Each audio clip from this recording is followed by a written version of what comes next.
Ya, pemirsa, Pilkada DKI Jakarta berpotensi tidak imbang jika calon perseorangan yang masih dalam proses oleh KPU Jakarta lolos verifikasi. Sementara itu mantan Gubernur Jawa Barat Ridwan Kamil juga disebut-sebut berpotensi melawan kotak kosong. Tapi jika melihat demografi Jakarta, melawan kotak kosong bukan jaminan akan menang. Anies ditinggal Nasdem dan masih terkatung-katung, sementara PDI Perjuangan belum menunjukkan ada siapa orangnya yang akan diusung. Untuk mengulasnya kita akan membahasnya bersama juru bicara Anies Baswedan, Iwan Tarigan. Kemudian juru bicara Tim Nasional Pemenangan Pilkada 2024 PDI Perjuangan Ciko Hakim dan pengamat politik Hanggoro Doso Pamungkas. Saya sapa narasumber saya. Assalamualaikum, selamat malam abang-abangku, apa kabar? Waalaikumsalam warahmatullahi. Terima Baik, kasih. semua sehat-sehat, alhamdulillah. Terima kasih banyak sudah bergabung di dialog pada malam hari ini. Saya langsung ke Bang Ciko aja nih. Bang Ciko, tadi saya mendengar wawancara dari Pak Ahok bilang katanya kader PDIP ini masih banyak loh yang bagus-bagus. Jadi masih akan prioritas ke situ. Tapi Pak Hasto juga bilang bahwa membuka komunikasi di luar itu tidak menutup kemungkinan. Jadi pertanyaan yang publik ajukan adalah memerahkan Anies Baswedan. Apakah masih mungkin di PDI, Bang? Semua sekarang terkait dengan Pilkada Jakarta, apa terkait dengan KTA-nisasi, siapapun itu yang berada di luar PDI Perjuangan itu sangat mungkin. Pak Anies ini kan warga negara Indonesia, ya kan, memenuhi syarat lah untuk masuk ke PDI Perjuangan. Tetapi bukan itu poinnya. Poinnya adalah begini, bagi kami di PDI Perjuangan yang selama ini memang dikenal sebagai partai kader, tadi sudah disampaikan oleh Mas Bujang Purnama tentunya. Tentu kami juga akan memprioritaskan kader kami untuk maju. Nah, kami juga tapi harus realistis bahwa memang kita tidak bisa sendirian untuk mengusung. Idealnya memang kita ingin mengusung calon gubernur. Tapi calon wakil gubernur pun sebenarnya masih bisa dipertimbangkan. Gitu. Jadi pada prinsipnya di pilkada ini banyak yang mengatakan seakan-akan semua sudah selesai. Tapi kami tidak melihat itu. Karena apa yang disebut oleh beberapa masyarakat, publik maupun pengamat dan juga media, ada Kim plus-plus yang seakan-akan sudah solid. Saya rasa juga belum begitu. Kita belum melihat PKS, Nasdem maupun PKB secara tegas menyampaikan bahwa mereka sudah berada dalam satu koalisi. Pada prinsipnya PDI Perjuangan masih percaya bahwa demokrasi masih bisa dijalankan dengan sehat di DKI Jakarta. Dan harapan kami tentu akan ada alternatif pilihan bagi masyarakat Jakarta, bagi warga Jakarta. Dari calon-calon yang didukung oleh partai politik. Bukan hanya yang tadi dikatakan, kemungkinan juga akan tidak kotak kosong, tapi melawan calon yang diloloskan nantinya dari independen. Tapi harapan kami partai politik juga harus mulai memberikan pendidikan politik bagi warga. Karena demokrasi itu hakikatnya adalah alternatif pilihan. Demokrasi itu tidak bicara soal sosok manusia melawan kotak kosong atau sosok manusia melawan manusia lain yang sesungguhnya kalau bisa dibilang sudah bisa dikatakan selesai lah pilkadanya sebelum dimulai. Karena kita lihat sendiri hasil dari survei-survei lembaga-lembaga survei mengatakan bahwa yang berada di peringkat 1 dan 2 itu Pak Anies dan Pak Ahok. Kemudian terpaut agak jauh kan Pak Ridwan Kamil di posisi 3. Artinya survei itu adalah potret dari keinginan masyarakat.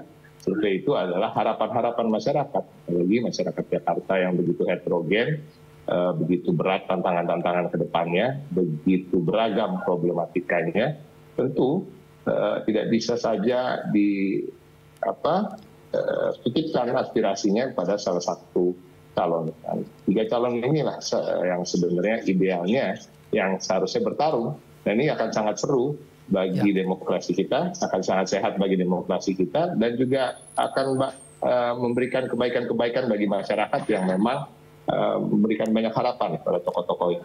Namun kalau memang nggak bisa 3-3-nya, ya minimal 2 lah, ya, itu kan yang kita harapkan. Dan kita lihat aja nanti bagaimana saya dengan sahabatnya Bang Iwan Tarigan, apakah akan bersatu atau tidak, masih ada waktu.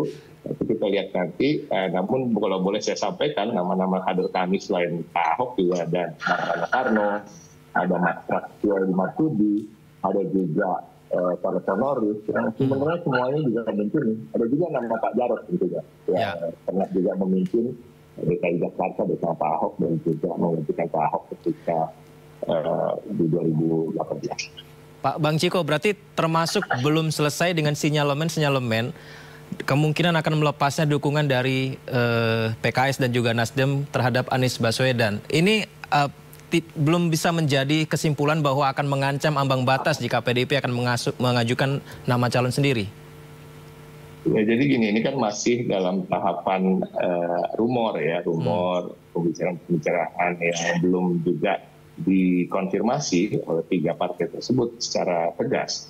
Dan beberapa waktu lalu Pak Jarod menerima Bang Bin Benjamin ke PDI Perjuangan yang menginginkan PDI Perjuangan untuk mengusung Pak Anies. Nanti kan Pak Jarod juga menyampaikan, ya kita juga menantang partai-partai lain dalam tanda kutip ya untuk memberikan pelajaran demokrasi yang baik bagi masyarakat dan coba ikut mengusung juga calon dari PDI Perjuangan. Nah, masalah nanti apakah akan dipasangkan dengan Pak Anies atau tidak dan lain-lain. Ini poinnya adalah bukan hanya soal sosok, tapi poinnya adalah bagaimana kita bisa memberikan alternatif pilihan pada warga yang sungguhnya memang membutuhkan pilihan-pilihan yang berbeda untuk memutuskan aspirasi mereka.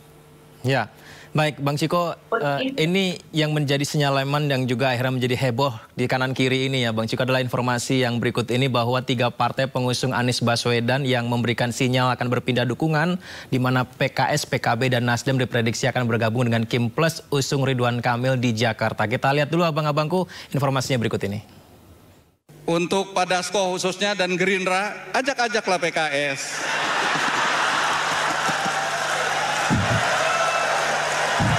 Jangan cuma sekedar ngajak Nasdem dan PKB. PKS ditinggalkan sendirian. Candaan ini layaknya sinyal pencabutan dukungan PKS untuk Anies Baswedan. Tidak hanya PKS, PKB pun diprediksi juga akan bergabung dengan Kim Plus untuk maju dalam Pilkada Jakarta. Dengan PKB kemungkinan besar kami akan bekerja sama seperti yang Mbak Zazil katakan, ada di beberapa daerah untuk Jawa Tengah, Jawa Barat dan kemungkinan besar di DKI Jakarta gitu. Jadi ya apa yang PKB sampaikan ya hari ini kami konfirmasi kira-kira begitu. PKB beralasan perolehan kursi DPRD tidak cukup usung calon sendirian. Namun PKB tegaskan tetap membangun komunikasi dengan PDI Perjuangan. Sementara Partai Nasdem memberikan sinyal untuk tidak mendaftarkan Anies ke KPU. Bila ketiganya menarik dukungan, maka Anies Baswedan terancam gagal maju ke Pilgub Jakarta. Tim Liputan, iNews melaporkan.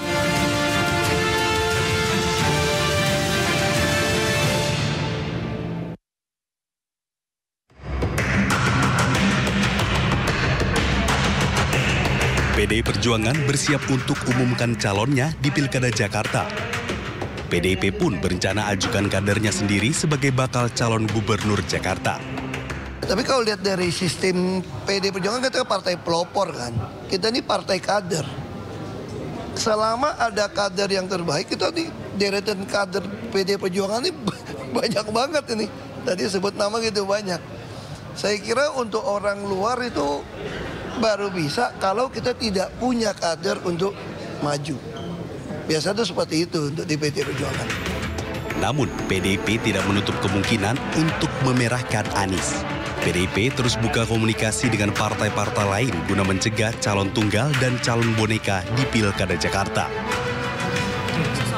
Kita lihat cermati, karena tadi kan saya katakan untuk Pilkada DKI, Jawa Barat, kemudian Jawa Timur, Sumatera Utara, bahkan di beberapa wilayah yang kaya dengan sumber daya alam itu mencoba diatur-atur.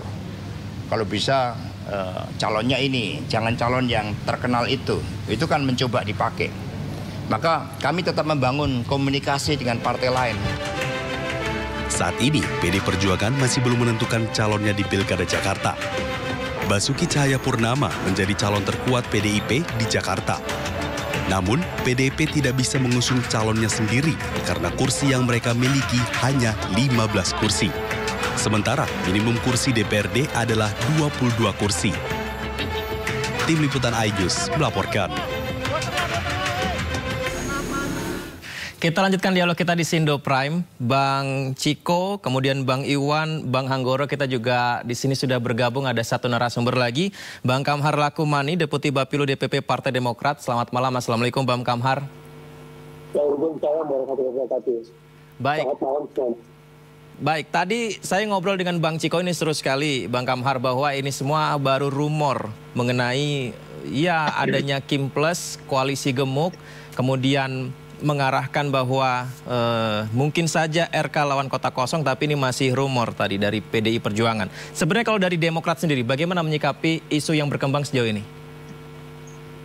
Yang pertama bahwa Kim Plus ini adalah sebuah proses yang berjalan sebagai dinamika dan proses perubahan yang terjadi di Antuan dan Lesti. Karena awalnya kan Kim kemudian dalam perjalanannya berkembang sebagai ikhtiar untuk memperluas dan mempercepat kerjasama politik antar partai kemudian menjadi Kim Plus. Jadi ini sebuah ikhtiar yang secara rasional dilakukan untuk sukses pada pilkada 2024 mendatang, pilkada serentak mendatang, utamanya di daerah-daerah yang menjadi etalase dan barometer utama secara nasional, yang menjadi pusat gravitasi politik nasional seperti Jakarta, Jawa Barat, dan beberapa daerah lainnya. Itu semangatnya. Jadi ini bukan koalisi yang dibangun untuk meninggalkan partai lain atau menjaga calon tertentu. Sama sekali tidak demikian. Semangatnya adalah memperluas kerjasama untuk meraih kesuksesan pada pilkada mendatang. Itu yang pertama. Yang kedua, untuk pilkada DKI ini memang belum diminta secara resmi bahwa ada calon independen, tetapi rata-ratanya rumor yang beredar itu akan ada juga calon independen. Artinya kalau ada calon independen berarti tidak mungkin ada melawan kota kosong, karena sekalipun koalisi yang terbangun begitu besar dari jalur partai hanya menghasilkan satu pasangan calon, tetapi bukan berarti yang kota kosong, karena ada calon independen. Artinya tetap terjadi kontestasi antara pasangan calon tertentu dan pasangan calon yang lain.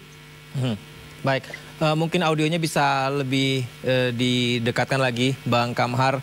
Saya mendengar begini, Bang Kamhar, dari Demokrat ini sudah menyiapkan nama-nama untuk mendampingi Ridwan Kamil dalam Pilgub Jakarta 2024, seperti Ketua Dewan Perwakilan Daerah Mujiono, kemudian Wakil Sekretaris Jenderal Partai Demokrat Jensen Sitindaun. Benarkah demikian, Bang? Benar, dalam proses perjalanannya sejak awal di koalisi Indonesia Maju, tentu kami menyiapkan calon-calon pendamping. Bahwa sudah kepahaman di tim itu yang akan dimajukan di Pilgub DKI Jakarta adalah Kang Emil atau Pak Ridwan Kamil, meskipun dalam perjalanannya sempat terjadi dinamika yang kemudian kembali mengerucut kembali kepada Kang Emil. Partai Demokrat sebagai bagian dari koalisi yang juga punya kursi di DPRD Provinsi DKI tentu merasa punya hak untuk mengajukan kader-kader terbaiknya sebagai calon wakil gubernur. Namun dalam perjalanannya kemudian di saat ini yang telah semakin dekat, semakin luas yang untuk kerjasamanya menjadi Kim Plus. Jika posisi saya wakil gubernur diisi oleh partai yang berasal dari koalisi plus tanda petik, dan tentu itu sebuah konsekuensi logis yang wajar-wajar saja. Karena ketika Kim Plus kemudian telah mengerucut pada pasangan calon tertentu, Partai Demokrat berkomitmen sejak awal kita akan tegak lurus dengan apa yang menjadi keputusan koalisi. Dan kita akan ikhtiarkan dengan komisi ini untuk kesuksesannya pada pilkada mendatang. Baik, saya ke Bang Iwan Tarigan. Bang Iwan, kita sudah mendengar dari Bang Ciko, PDI Perjuangan ini baru rumor, kemudian juga dari Demokrat. Saya pikir sepertinya sudah terlihat bagaimana sikap dari Partai Demokrat. Kemudian tadi beberapa sinyal-sinyal yang muncul, baik PKS, kemudian Nasdem. Ini apakah menenangkan Bang Iwan untuk mengusung nama Anies Baswedan, atau masih gelisah nih Bang? Ya, terima kasih Mas Yudi. Jadi kalau update juga buat Bang Ciko ya. Jadi kalau barusan itu Pak Surya Paloh sudah menyampaikan akan bergabung dengan Kim dan tidak jadi mendukung Pak Anies Baswedan. Ini sebenarnya kita tidak kaget karena kita sudah dapat info ini Saya mendapat info ini sekitar 1 hari Kamis minggu yang lalu ya. Jadi kita udah tahu juga. Jadi yang sekarang tersisa ya itu berarti, tetapi Nasdem belum resmi ya menyampaikan penarikan. Tapi tadi udah disampaikan sama Pak Surya Paloh. Barusan ya, barusan. Apakah termasuk candaan guyonan tadi yang kita dengar dari Presiden PKS bahwa ajak-ajaklah PKS itu juga menjadi salah satu sikap sinyal kuat? Kalau itu kan berbeda ya Mas Yudi ya, itu antara pusat, pemerintah sama pilkada itu kan berbeda. Berbeda ya, jadi bukan berarti ikut di kabinet, di daerah itu juga harus ikut, tidak ya, dari dulu juga begitu. Ini kali ini kan Nasdem hari ini barusan sudah menyampaikan melalui Pak Surya Paloh akan menarik dukungan kepada Pak Anies. Tentunya ada alasannya, kita sangat paham alasan itu, tapi saya tidak bisa sampaikan di sini. Ya, yang jelas itu Nasdem sudah menarik, berarti tinggal ini PKS dan PKB. Dan PDI ya, PDI. Jadi seandainya kita harapkan 3 itu tetap berkomitmen untuk menjaga demokrasi kita, karena ini penting sekali buat Indonesia, ya. Karena kalau terjadi kotak kosong, ini di level Jakarta, ya, kelas menengah dan terdidik itu tinggi. Itu sebagai presiden yang sangat buruk di demokrasi kita. Itu yang pertama.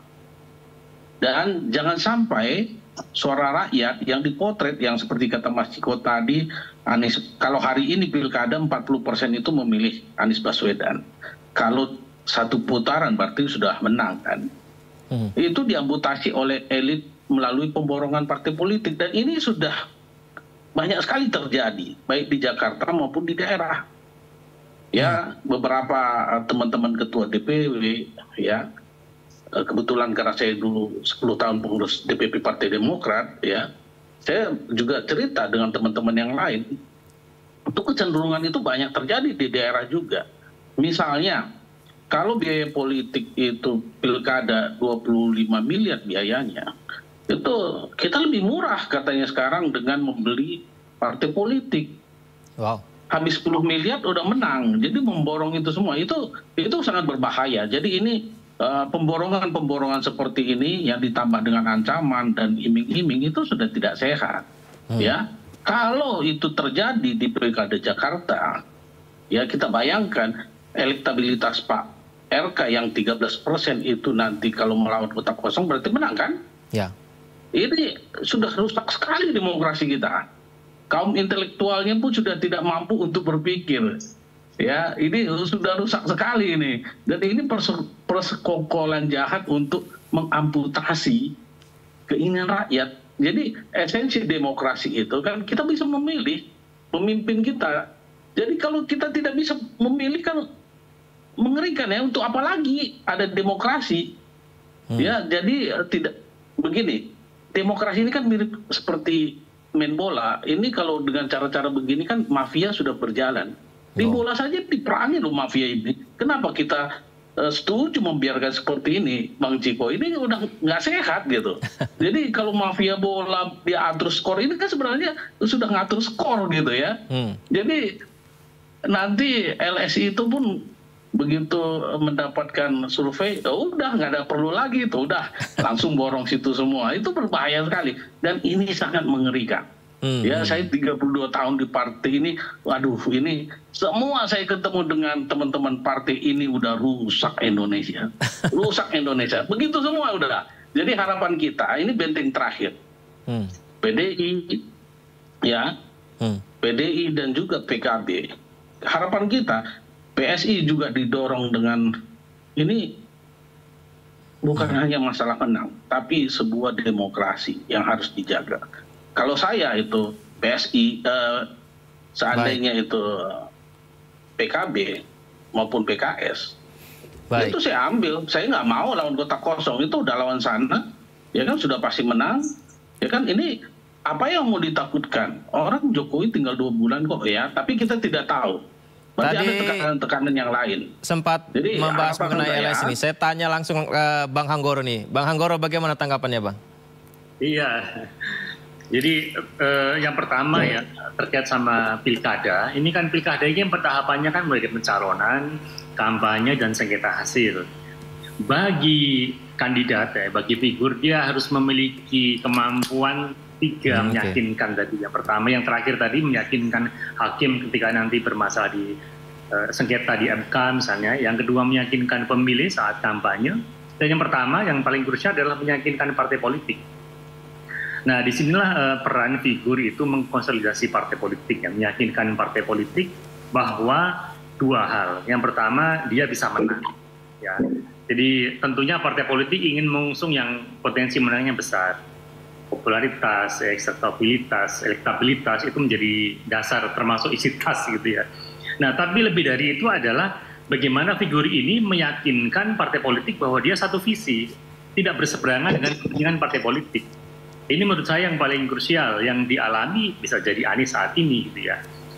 Partai-partai yang saat ini awalnya ingin mendukung Anies seperti PKS, Nasdem, kepentingan politiknya sangat berbeda, berbanding terbalik dengan Anies gitu. Apalagi kalau dari sudut pandang Kim, ya bahkan menuju Kim plus, pilkada ini lebih pada konsolidasi kekuatan gitu. Jadi menuju ke semi permanen koalisi gitu ya untuk 2029 kelak gitu. Jadi kalau partai itu mengusung Anies itu seperti pernyataan, seperti pernyataan bahwa dia di luar kabinet. Jadi mahal betul kursi pencalonan di DKI Jakarta ini, bahkan mungkin kalau boleh ditukar dengan kursi menteri itu kalau bisa, sebegitu pentingnya begitu ya. Karena bagi koalisi Indonesia Maju, saya melihatnya ini konteksnya dalam persiapan bukan hanya pilkada saat ini saja ini Mas Yudi, tapi juga 5 tahun ke depan.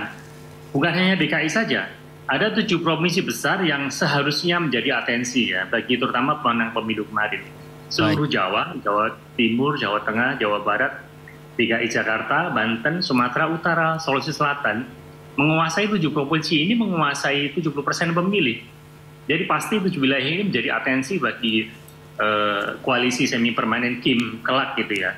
Jadi kita tidak hanya bisa melihat bahwa ini penjagalan ke salah satu kandidat, tapi lebih bagaimana kandidat itu memiliki kekuatan mengkonsolidasi meyakinkan partai politik. Bang Hanggoro, ditahan dulu. Kalau gitu ya, saya coba langsung ke Bang Kamhar nih. Bang Kamhar, yang disampaikan Bang Iwan tadi, saya kutip sedikit. Persekongkolan elit pemborongan partai politik untuk mengamputasi sosok yang diinginkan rakyat. Terlalu dinikah untuk statement seperti itu, Bang? Menurut kami itu bukan hanya sekedar mendistorsi ya. Bahkan boleh dibilang ini membuat persepsi publik itu menjadi negatif. Padahal berhadapan dengan kata sendiri itu adalah suaranya Pak Kamhar ini nggak kedengeran, Mas. Baik, Pak Kamhar bisa didekatkan lagi audionya, Pak, supaya kita semua mendengar. Kita nggak dengar, pemirsa juga nggak dengar. Baik, Pak Kamhar bisa dicoba lagi audionya.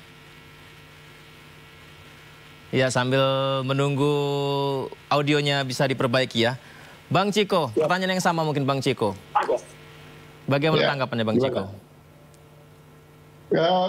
Sebenarnya apa yang saya sampaikan itu kan tidak jauh berbeda dengan apa yang disampaikan oleh Ibu Iwan tadi. Ya, artinya ada keinginan masyarakat yang tercermin dari hasil survei. Ya kan, hasil surveinya itu 3 besarnya adalah Anies, Ahok, kemudian Ridwan Kamil. Saya tidak mengatakan bahwa Ridwan Kamil kemudian tidak kompeten atau tidak cakap, dan sehingga juga tidak mampu untuk memimpin Jakarta. Justru sebaliknya, Ridwan Kamil juga punya rekam jejak yang sangat baik di Jawa Barat sebagai kepala daerah, dan tentu punya pengalaman yang sangat mumpuni, dan kita tahu latar belakang beliau sebagai arsitek yang hebat dan lain-lain. Namun juga ini bisa sepadan dengan apa yang dimiliki oleh Anies Baswedan dan Basuki Cahayapurnama. Jadi sebenarnya kan kalau kita bicara idealnya adalah ya tiga calon ini kalau bisa bertanding gitu. Tapi mungkin kembali lagi itu tadi ada manuver-manuver partai politik yang menginginkan koalisi yang penuh. Dan itu jujur aja memang diperbolehkan oleh undang-undang kita. Ada dalam aturan mainnya. Tetapi pada prinsipnya begini, sesuatu hal itu bisa saja memang boleh dilakukan, tapi apakah itu pantas dilakukan itu kan hal yang berbeda. Karena memang hakikat dari demokrasi, yang saya ulangi lagi, juga tadi Bung Iwan juga sudah bilang, adalah adanya alternatif pilihan. Alternatif pilihan ini sangat baik untuk rakyat, sangat baik untuk kesehatan demokrasi kita. Yang kita melihat memang beberapa tahun terakhir ini agak menurun, indeksnya menurun.